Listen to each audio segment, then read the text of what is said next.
ఈరోజు శ్రీ సీతారాముల టెంపుల్ను భద్రాచలాన్ని దర్శించుకోవడం జరిగింది. మా గౌరవ ఎమ్మెల్యే వెంకట్రావు గారి ఆధ్వర్యంలో, అదేవిధంగా పినపాక ఎమ్మెల్యే పాయ వెంకటేశ్వర గారు, స్థానిక సర్పంచ్ గారు, అదేవిధంగా ములుగు మార్కెట్ కమిటీ చైర్మన్ రేగ కళ్యాణ్ గారు అందరం కలిసి ఇక్కడ పాల్వంచ సర్పంచ్, భద్రాచలం సర్పంచ్ అందరం కూడా కలిసి సీతారామచంద్రుల వారిని దర్శించుకొని ఈ రాష్ట్ర సుభిక్షంగా ఉండాలని కోరుకోవడం జరిగింది.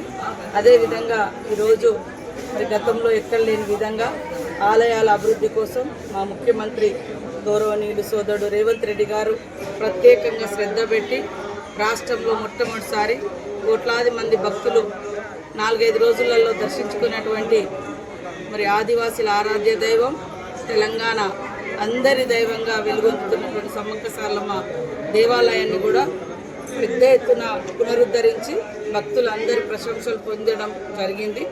జాతర కూడా విజయవంతం చేసుకోవడం జరిగింది. తర్వాత ఈరోజు భద్రాచలానికి కూడా మా తెల్ల వెంకట్రావు అన్న గారి ఆధ్వర్యంలో ఇక్కడటువంటి ఈ జిల్లా మంత్రులు శ్రీ గౌరవ బట్టి విక్రమార్క గారు, పొంగులేటి శ్రీనివాసరెడ్డి గారు, తుమ్మల నాగేశ్వరరావు గారు, ఎంపీ బలరాం నాయక్ గారు, మా స్థానిక ఎమ్మెల్యేలు ఇక్కడటువంటి వెంకట్రావు గారు, పాయ వెంకటేశ్వర్లు గారు, ఇల్లెందు కుమరం కనకయ్య గారు, ఇటు ఆదినారాయణ గారు, అదేవిధంగా ఖమ్మం జిల్లాలో ఉన్నటువంటి మిగతా ఎమ్మెల్యేలందరి సహకారంతో విన్నపంతో ఈరోజు భక్తుల యొక్క కోరిక మేరకు భద్రాచలం సీతారాముల వారి టెంపుల్ను కూడా అద్భుతంగా తీర్చిదిద్దాలనేటువంటి లక్ష్యంతో ఇక్కడ 500 కోట్లకు పైగా నిధులు కేటాయించడం జరిగింది. మొదటి విడతలో 300 కోట్లతోటి తొందరలోనే టెండర్లు కంప్లీట్ చేసుకొని పనులను ప్రారంభించడం జరుగుతుంది.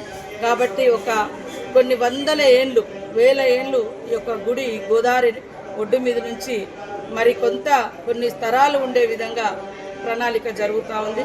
కాబట్టి భక్తుల మనసులలో ఏముందో అది గ్రహించి దానికి తగ్గట్టుగా మా ప్రభుత్వం, మా ముఖ్యమంత్రి రేవంత్ రెడ్డి గారు, మా ఎండోమెంట్ శాఖ మంత్రి కొండా సురేఖ గారి ఆధ్వర్యంలో ఇవన్నీ కూడా నిర్మించుకోవడం చాలా సంతోషం.